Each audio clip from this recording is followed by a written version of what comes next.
So you've got a young child and you want to teach them to read, and you've seen that there are some learning to read apps, but you're not too sure how to approach it or which one to choose. So today, if you are in that situation, I think you'll benefit from today's video. I'm going to do a quick whiz through a couple of reading apps that I have used through the years, and also what to look out for when you are using these reading apps. So firstly, one of the questions that get asked often is this reading app like ABCmouse or ReadingIQ, is it a full curriculum? And I would say yes, no. Because many times when you're starting with homeschooling, you think, I just need to teach my child how to read and how to do math, and then that's it. But that's really just a small aspect of starting school. That is why I say the no part is because don't only concentrate on these basic skills, because learning and schooling is so much more than just the 3 R's, the writing, the reading, and the arithmetic. There are books to enjoy. There are discussions to have. There are observations and science and posing questions. So from a standalone point of view, I would say no. From a learning basic skills of maybe the 3 R's, yes, but then you need to include the writing part as well. So let's quickly get into the 3 apps that I want to talk about: ABCmouse, ReadingIQ, and ReadingIQ. And I have used these some more than others, and I've put the links down in the description and in the comments for you. These are referral links, but I am referring to you with confidence that you can decide after listening to this video which one will suit you most.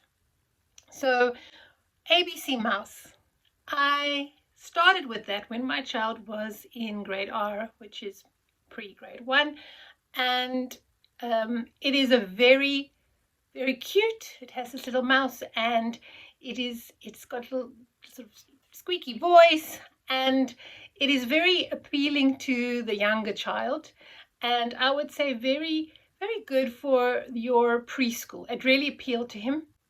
So for a very young child and just starting out, would be just to recommend, just if you're busy learning about the sounds and the numbers and you're already doing it outside of this online app, then just use this app as affirming what you are saying and getting revision. Also hearing it different tone and in a different way, because also on different fonts.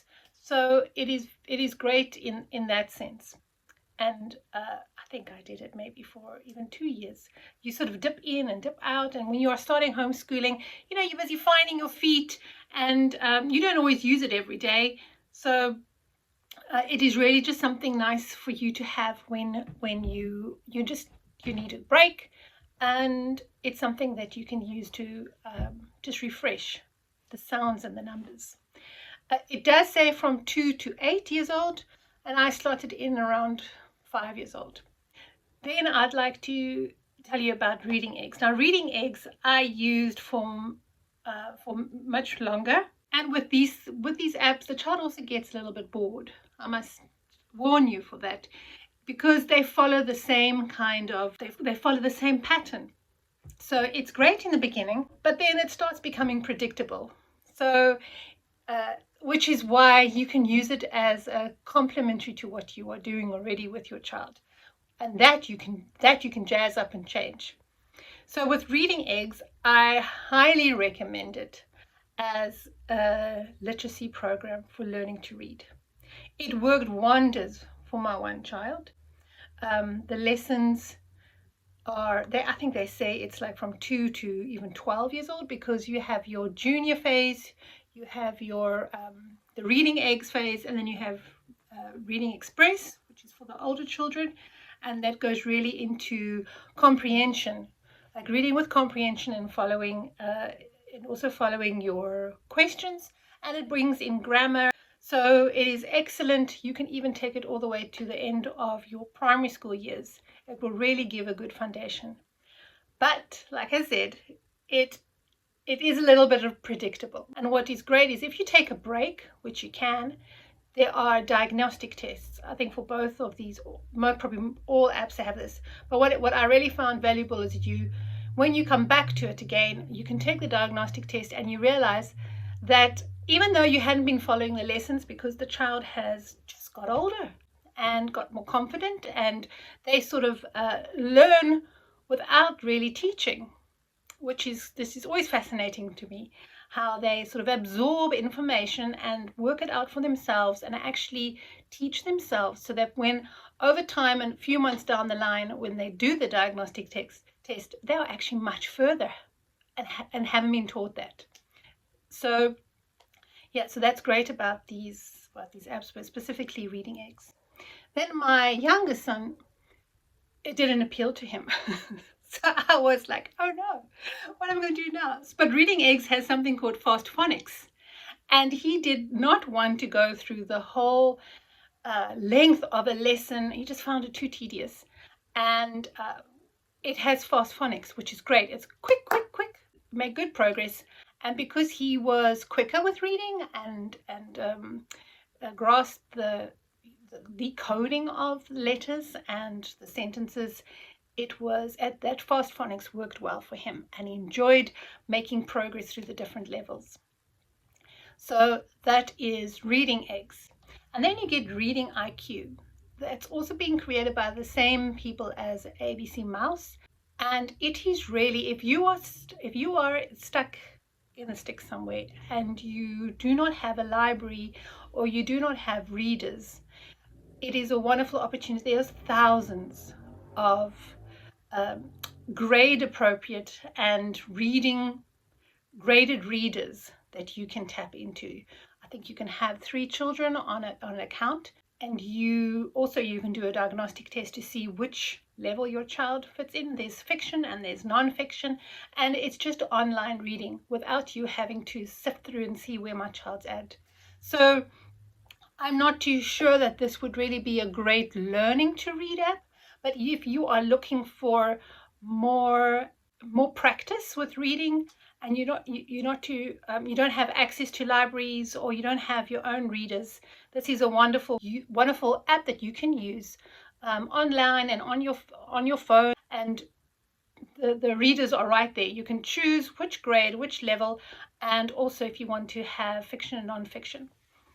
So those are 3 apps that are available for you. It's online, so we are always sensitive to the screen time for our children.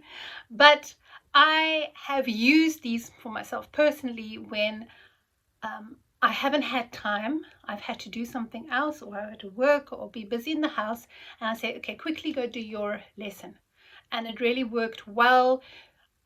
Also, what worked well is that when you have more than one child, and you need to give attention to the one, you can let your other child be busy with the lessons online, and then you can swap again. So this worked very well when my youngest needing more attention academically, and when he reached grade 1, then I also had to give more attention and really start teaching him.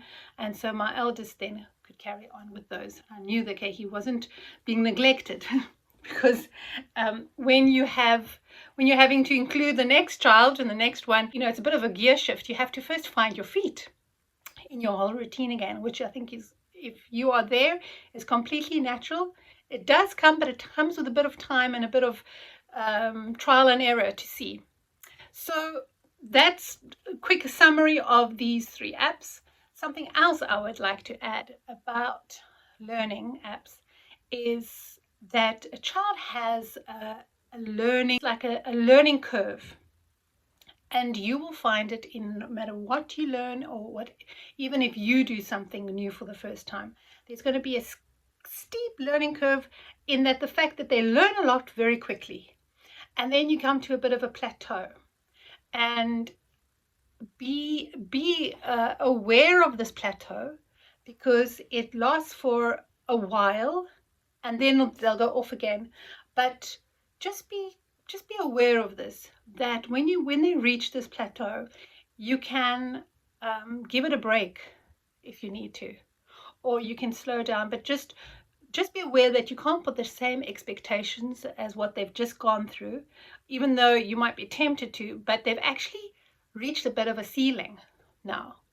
The work becomes a little bit more abstract, or they've had to apply something that they're not quite ready yet. And I've seen sometimes it takes 2 weeks or sometimes 2 months, and you come back to it and off they go again. And I'm not saying leave it completely. You can ride that plateau, but just be aware that, but where they are academically and developmentally, that it's going to be a bit hard for them. And that's okay. You know, there's nothing wrong with things being difficult, but to push through and just to have that support from you as a parent, and they might need a bit more input from you and a bit more encouragement to take things. You can maybe cut the lesson in half, because if I remember correctly, with reading eggs, there's certain stages within one lesson that you have to complete. So you can cut it in half, or cut it in 3 and say, okay, let's just do these 3. And then tomorrow we'll do the next. Now that's something I feel is quite important with learning in general, is that there are curves and plateaus. And we just need to be aware of that. And if you ride it vigilantly, then I think everything can be even kill.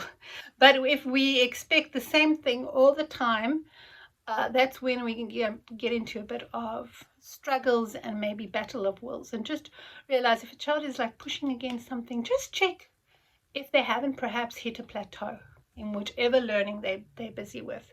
And then you just back off a little bit, and then you'll find that it's time. It's not really skill, it's more time. Once a little time has lapsed, then they're there again. And I can't say what is that time period, because it'll be different for each child. It'll be different for each subject, or for whatever they're busy doing. But yeah, it's important just to keep that in mind. So I hope that you are encouraged just to use these as a tool. As with anything, with homeschooling, any curriculum, it's just a tool in your hand, and it's how you use it, and what works for the one doesn't always work for the other. So it's just a trial and error that you have to do. But I've got the links for you down at the bottom, and yeah, join me again for my next video. Bye bye.